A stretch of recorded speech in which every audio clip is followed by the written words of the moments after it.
Gold के अंदर पिछले 1 से 1.5 साल में या फिर 2 साल में जितनी शानदार तेजी देखने को मिली, अब उतना ही ज्यादा दबाव या प्रेशर कहीं गोल्ड के अंदर देखने को मिल रहा है। सिल्वर का भी यही हाल चल रहा है और अब एक रेंज बाउंड के अंदर जो है वो गोल्ड कारोबार करता हुआ नजर आ रहा है, बल्कि जो दाम है वो काफी नीचे आ चुके हैं।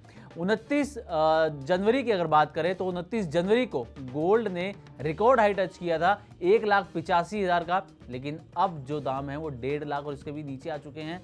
और सिल्वर ने भी 4,20,000 रुपए के आसपास का 29 जनवरी को ही हाई टच किया था और अब सिल्वर भी 2.5 लाख के आसपास जो है वो कारोबार कर रही है।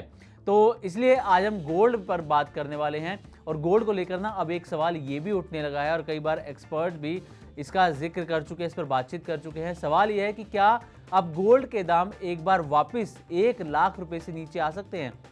जिस तरीके से गोल्ड में दबाव है, जिस तरीके से गोल्ड की कीमतें नीचे आ रही हैं धीरे धीरे, तो क्या ये 1 लाख से भी कम हो जाएंगे? तो आज इस पर भी बातचीत करेंगे और अलग अलग एक्सपर्ट्स क्या कह रहे हैं, उनका क्या नजरिया है, इस पर भी आपको उनका नजरिया बताने की यहाँ पर कोशिश करेंगे। तो चलिए कहानी की शुरुआत करते हैं। तो सबसे पहले ये जानते हैं कि आखिर गोल्ड में दबाव क्यों है, क्यों गोल्ड के अंदर इतना दबाव जो है वो देखने को मिल रहा है। तो सबसे पहला रीजन है कि अमेरिकी इकोनॉमी का उम्मीद से ज्यादा मजबूत रहना। अमेरिका की इकोनॉमी, जबकि यूएस और ईरान की वॉर चल रही है उसके बाद भी अमेरिका की जो इकोनॉमी है वो मजबूत बनी हुई है। फेडरल रिजर्व की ओर से जल्द ही ब्याज दरों में किसी बड़ी कटौती की उम्मीद जो है वो बेहद कम है, जिसकी वजह से लोग बाजार का रुख कर रहे हैं और गोल्ड से पैसा निकाल रहे हैं। इसलिए गोल्ड जो है वो दबाव में नजर आ रहा है। डॉलर में मजबूती बनी हुई है और शेयर बाजार में जो है वो निवेशकों का भरोसा जो है और ज्यादा बढ़ता जा रहा है और गोल्ड से पैसा निकाल कर लोग मार्केट में पैसा लगा रहे हैं। तो ये कुछ बड़े रीजन है जिसके चलते गोल्ड में प्रेशर देखने को मिल रहा है। अब एक्सपर्ट्स की बात करते हैं और आपका जो सवाल था कि क्या गोल्ड 1 लाख से नीचे भी आ सकता है, कई दर्शकों के ये सवाल है, कई लोगों के ये सवाल है कि क्या वापस गोल्ड की पुरानी कीमतें देखने को मिल सकती हैं। इस पर हम आपको उनका व्यू बताने वाले हैं। तो सबसे पहले अलग अलग मीडिया रिपोर्ट्स में हमने जब सर्च किया तो कोटक न्यू के जो कमोडिटीज रिसर्च के सीनियर मैनेजर हैं रितेश कुमार साहू, इनका कहना है कि अगले लगभग 1 महीने तक गोल्ड पर दबाव बना रह सकता है। अमेरिका की मजबूत इकोनॉमी, डॉलर की मजबूती और ब्याज दरों को लेकर अनिश्चितता गोल्ड पर दबाव बना रही है। हालांकि मीडियम टर्म में रिकवरी की संभावना भी बनी हुई है, ऐसा इनका कहना है। अब ये कुछ लेवल्स इन्होंने यहाँ पर बताए हैं। एमसीएक्स की बात करें यानी कि भारतीय बाजार की बात करें तो गोल्ड के लिए जो इमीडिएट सपोर्ट इन्होंने बताया वो 1,37,500 रुपये प्रति 10 ग्राम के हिसाब से बताया है और जो इमीडिएट रेजिस्टेंस बताया है वो 1,45,500 रुपये प्रति 10 ग्राम। अगर 1,37,500 का सपोर्ट टूटता है तो कीमतें 1,34,000 से 1,25,500 तक जा सकती हैं। तो यहाँ पर जो आपका या फिर लोगों का जो सवाल था कि क्या गोल्ड की कीमतें 1 लाख से नीचे आएंगी, तो फिलहाल इस बात से इनकार कर दिया है। उनका कहना है कि जो सपोर्ट है 1,37,500 का, अगर ये टूटता भी है तो जो कीमतें हैं गोल्ड की वो 1,34,000 से 1,25,500 के बीच में रह सकती हैं। 1 लाख से नीचे आने का इन्होंने यहाँ पर कोई भी जिक्र नहीं किया है। वैसे अगर देखे जाए तो गोल्ड की कीमतें 1,85,000 हाई था और अगर 1,25,500 आता है तो हो सकता है कि आपके लिए खरीदारी का यहाँ पर अच्छा मौका बन जाए। साथ ही इनका यह भी कहना है कि अगर 1,45,500 के ऊपर मजबूती से गोल्ड निकलता है तो जो अगला टारगेट होगा वो 1,52,000 से 1,60,500 का हो सकता है। ये एमसीएक्स के हिसाब से बताया। अब कॉमेक्स के हिसाब से बात कर लेते हैं, यानी कि इंटरनेशनल मार्केट में जो सोने के दाम चल रहे हैं पर ऑन्स के हिसाब से, तो सपोर्ट जो दिया है $3,950 का और रेजिस्टेंस $4,200 का यहाँ पर इन्होंने दिया है। अगर 3,950 टूटता है, $3,950 का लेवल टूटता है तो 3800 से लेकर $3,400 तक के गिरावट संभव है गोल्ड के अंदर इंटरनेशनल मार्केट में। लेकिन अगर $4,200 के ऊपर निकलता है तो 4,600 से लेकर $4,800 तक भी ये जा सकता है। तो ये रितेश कुमार साहू का यहाँ पर नजरिया हमने आपको बताया।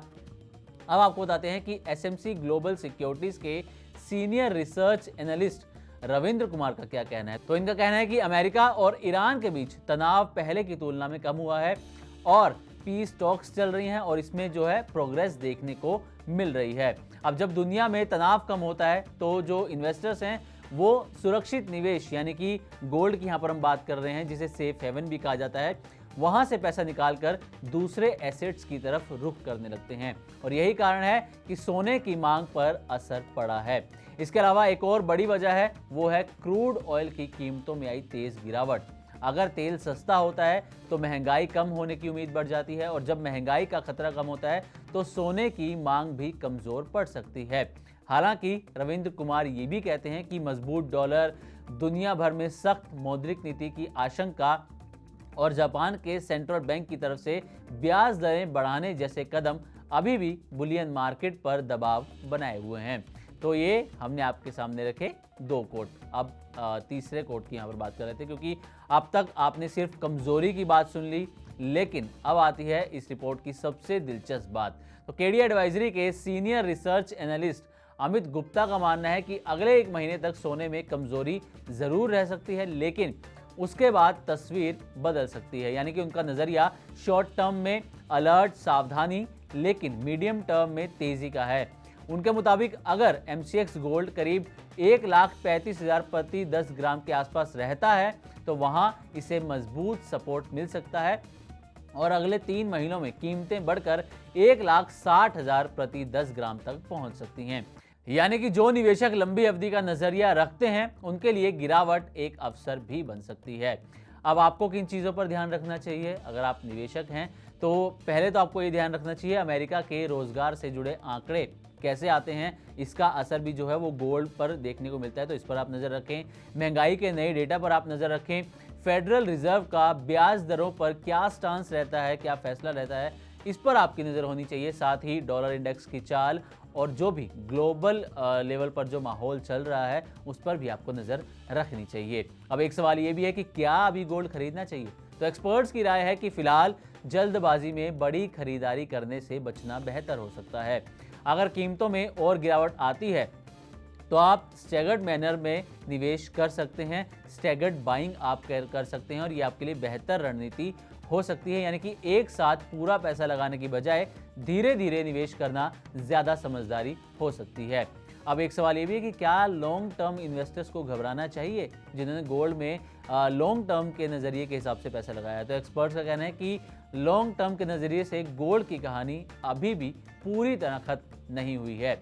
सेंट्रल बैंक्स की खरीद, महंगाई की चिंताएं और फ्यूचर में ब्याज दरों में संभावित कटौती जैसे फैक्टर्स लंबे समय में गोल्ड को सपोर्ट दे सकते हैं। इसलिए शॉर्ट टर्म की कमजोरी को लॉन्ग टर्म ट्रेंड का अंत नहीं माना जा सकता। निवेशकों को क्या रणनीति रखनी चाहिए? पहला ये कि सपोर्ट और रेजिस्टेंस लेवल पर आप नज़र बनाकर रखें।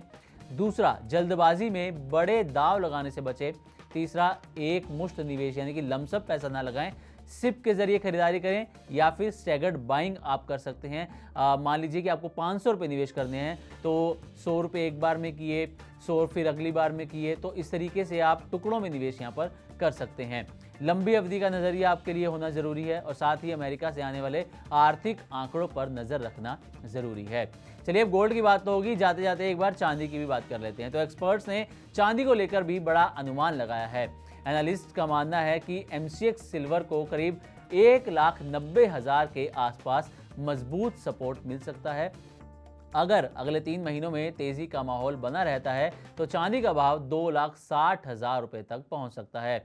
यानी कि अगर कोई निवेशक बुलियन स्पेस में अवसर तलाश रहा है तो उसकी नज़र सिर्फ गोल्ड पर ही नहीं बल्कि सिल्वर पर भी होनी चाहिए। तो कुल मिलाकर अगले 1 महीने तक सोने में कमजोरी बनी रह सकती है। मजबूत डॉलर, अमेरिकी फेड की ब्याज दरों को लेकर अनिश्चितता, बेहतर अमेरिकी आर्थिक आंकड़े और घटते जियोपॉलिटिकल तनाव फिलहाल गोल्ड पर दबाव बना रहे हैं, लेकिन तस्वीर का दूसरा पहलू भी उतना ही महत्वपूर्ण है। एक्सपर्ट्स मानते हैं कि 3 महीने के नज़रिए से सोने में फिर से तेजी लौट सकती है। इसलिए घबरा कर फैसला लेने के बजाय बाजार के अहम संकेतों पर नज़र रखना और सोच समझकर निवेश करना ज़्यादा समझदारी होगी।